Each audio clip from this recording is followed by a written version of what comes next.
Bible వద్దు, ఈ దేవుడు వద్దు, తీసుకో అక్క. అసలు ఏమైందిరా, ఎందుకు అలా మాట్లాడుతున్నావు? లేదక్క, మా కుటుంబంలో ఎలాంటి మార్పు లేదు. మా నాన్నకు హెల్త్ సెట్ కావట్లేదు, నాకు జాబ్ రావట్లేదు. దేవుని నమ్ముకొని వేస్ట్ అక్క.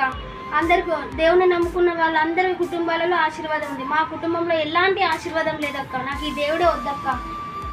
కన్ఫ్యూజన్లో ఉన్నట్టున్నావు నాన్న, ఎందుకంటే వాక్యాన్ని సరిగా నువ్వు అర్థం చేసుకున్నట్టున్నావు. ఆశీర్వాదం అనంటే ఈ లోకపరంగా మనకు ఆస్తులు వస్తాయని, లేకపోతే రోగాలు పోతాయని, ఉద్యోగం రాలేదని అనుకుంటున్నాము. కానీ ఆశీర్వాదం అంటే అది కాదు.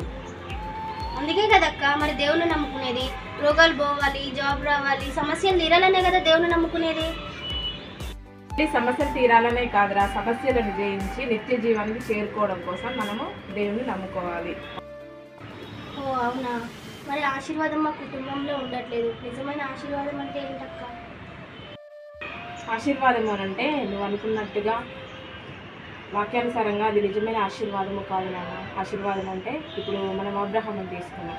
అబ్రహామును దేవుడు ఆశీర్వదించబడిన వాడు అని చెప్పినాక ఎన్ని సంవత్సరాలకి అబ్రహామును ఆశీర్వదించాడు అంటే 25 సంవత్సరాలకి. 25 సంవత్సరాలకి ఇస్సాకుని ఇచ్చాడు. ఇస్సాకుని ఇచ్చిన తర్వాత మళ్ళీ ఏం చేశాడు? బలి అడిగాడు. బలి అడిగినాక అతనికి అంటే అది అతనికి బాధాకరమే కదా, దుఃఖకరమే కదా. అతడు ఏమైనా హ్యాపీగా ఉన్నాడా? లేడు. మరియమ్మని తీసుకున్నా. మరియమ్మ కూడా నువ్వు స్త్రీలలోనే ఆశీర్వదించబడిన దానవు అని వాగ్దానం చేయబడింది.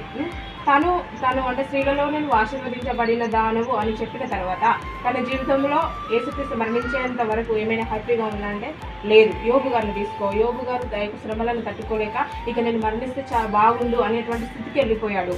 అంటే అతనిలో కూడా ఏంటిది నువ్వు చూసినట్లయితే బాధనే ఉన్నది. అలా మనము భక్తుల యొక్క జీవితాలను ఎవరిని చూసినా కూడా ఆశీర్వదించబడిన వాళ్ళు అని వాళ్ళు పిలువబడుతున్నారే, కానీ వాళ్ళ జీవితాలలో ఏముంటాయి? సమస్యలు ఉంటాయి. సమస్యలు లేకుండా ఎవరు ఉండరు నాన్న. సమస్యలు ఎందుకు వస్తాయి అంటే మనందరం కూడా ఏంటిది, మనందరం కూడా ఆశీర్వదించబడినటువంటి జనాంగము.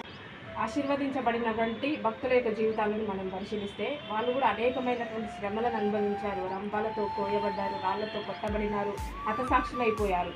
సో కాబట్టి ఆశీర్వాదము అంటే మనకి లోకంలో ఆస్తులు సంపాదిస్తాము, రోగాలు పోతాయి, ఉద్యోగాలు వస్తాయి అనేది ఆశీర్వాదము కాదు. ఓకేనా? ఆశీర్వాదము అంటే మనము దేవుని కోసము హింస పొందాలి, ఆ హింస అంటే కష్టాలు పడాలి, ఆ కష్టాలలోనే మనం ఏంటంటే ఆనందాన్ని వెతుక్కోవాలి. అది నిజమైన ఆశీర్వాదము. ఓకేనా? నిజమైన ఆశీర్వాదం అంటే ఇదే అక్క. ఇన్ని రోజులు నేను అపార్థం చేసుకున్నాను. ఆశీర్వాదం అంటే ఏంటో నిజమైన నిర్వచనం ఇప్పుడే తెలుసుకున్నాను అక్క.